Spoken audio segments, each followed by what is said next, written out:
Support for Radio Friends comes from La Brunerie Financial, where they work to ensure a lifetime of financial security for people from all walks of life, from investment services to retirement plans. If you're looking for a trustworthy company that has the experience and knowledge to put your interests first, contact La Brunerie Financial, a community-based investment counseling firm since 1966. Learn more at labrunerie.com or by calling 573-449-5313.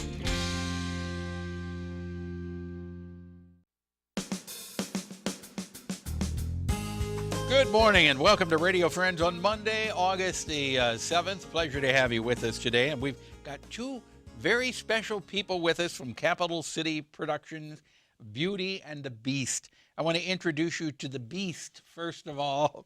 This is Brandon Sankpill. Good to have you here, Brandon. You don't look like a beast, though. Well, you know, the magic of theater. Right. And Joshua Lehto. Joshua, your character is? Cogsworth. Yeah. So tell us about Beauty and the Beast. Well, Beauty and the Beast is the classic Disney tale that came out 25 years ago. So this is the 25th anniversary of the animated film. So perfect year to be doing this. And then they just had the real-life feature film come out. But the story of a prince that was not so nice, that got cursed to turn into a beast, and so did all of this objects in the castle. And the only way that he can become back human again is if you get someone to love him. So that's the story of this. Yeah. And you were telling me that this production, like Mary Poppins, you're doing flying in this production, right? Yeah. Some of your favorite characters may be flying in from various spots. We're hiring the same flying company that we used to do Mary Poppins, a professional company. I don't know where they're based out of, but yeah. What are the characters flying over the audience or on the stage? Only on the stage? Yes. Well, yes and yes. So there, you've got the characters flying over the audience. We also? do. Yeah. That's pretty amazing. Yeah, it's pretty exciting. Yeah. Are you concerned about that at all? You know, I just make sure that our shoes are tied a little bit extra tight, but I think we'll be okay. All right. So Beauty and the Beast, how many people do you have in the production? We have 38 in this production. So it's a pretty big production. A large cast, yeah. And how many are actually flying? 5. I think 5. There's about a handful of them, yeah. 5 or 6 of them are going to be flying. Right. Over the audience. You just hope that nothing breaks. Right, absolutely. And come down on the tables there while you're eating. But when do you open with Beauty and the Beast? So we open on Thursday, August 10th is when we open up. And it runs how long? We have 3 full weekends of it. So Thursday through Sunday, the first 2, and then the last weekend is Thursday through Saturday. Is this a difficult, is it a strenuous production to do? No, I wouldn't call it strenuous. The cast is really team-minded. We all work really well together, and everything just comes together. It's just a Capital City Productions thing. Everything just seems to come together. Yeah. Yeah, even though sometimes curves are thrown your way, you make it work. Right, Yeah. absolutely. But when I say strenuous, when you're doing the flying, surely there's got to be some extra effort that's put into that flying. Well, you have to ask the guy that has actually flown before. So. Yeah. Well, there's a lot of detailed training from a professional that comes in, and just getting into character. It's not as bad as you think it is. It goes pretty smoothly. So you were flying, you flew in... I did. I flew in Mary Poppins. Okay. Was it scary at all? No, it wasn't until the last performance that I actually thought about it, like, oh, yeah, I could have fallen. Okay.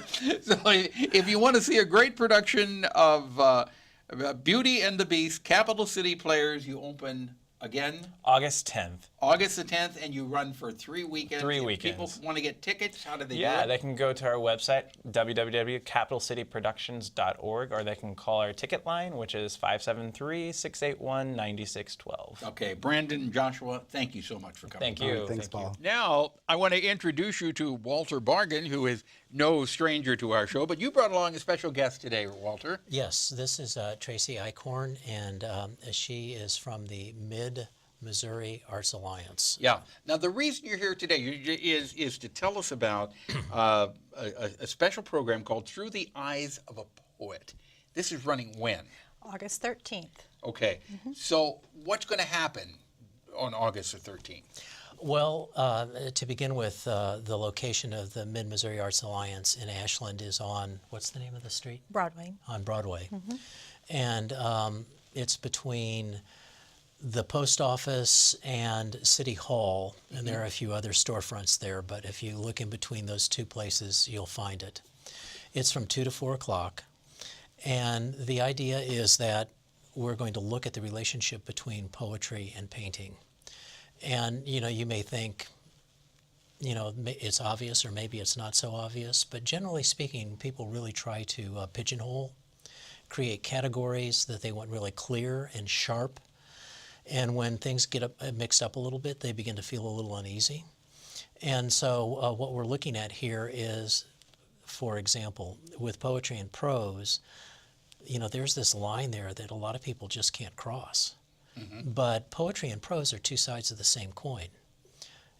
Poetry basically taught, prose taught poetry how to tell a narrative, and poetry taught prose how to dance. And I think that there's a similar relationship with poetry and painting. They are two sides of the same coin. So you're going to be featuring both that day.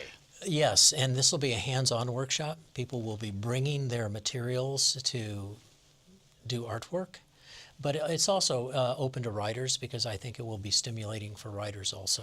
So if you're a writer, you're welcome to come. Will you be able to express yourself with your writing in front of an audience?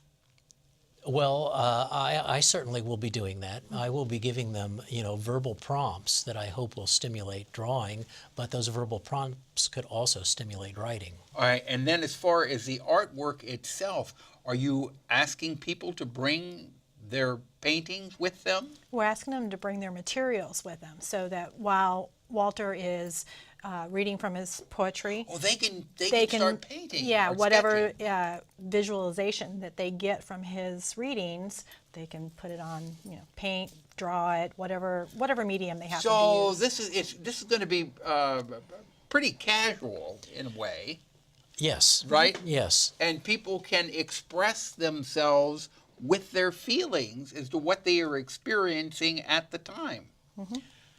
They can express whatever they're feeling, yes. Okay. Is there a charge for this? No, there's not going to be any charge. It's open to anyone that wants to come in. What we're doing is Walter will have his books for sale.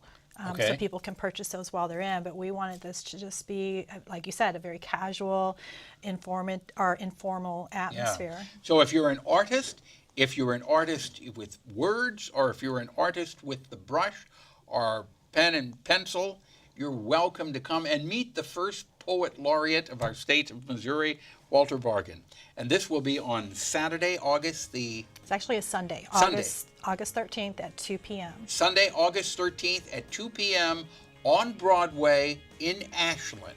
Yes. Okay? Yes. Thank you so much for coming by. I hope you have a massive turn-away crowd on that. Well, we hope to see you there. Yeah. And who knows? Well, Walter may have some Thank you. snake poetry to read to you also.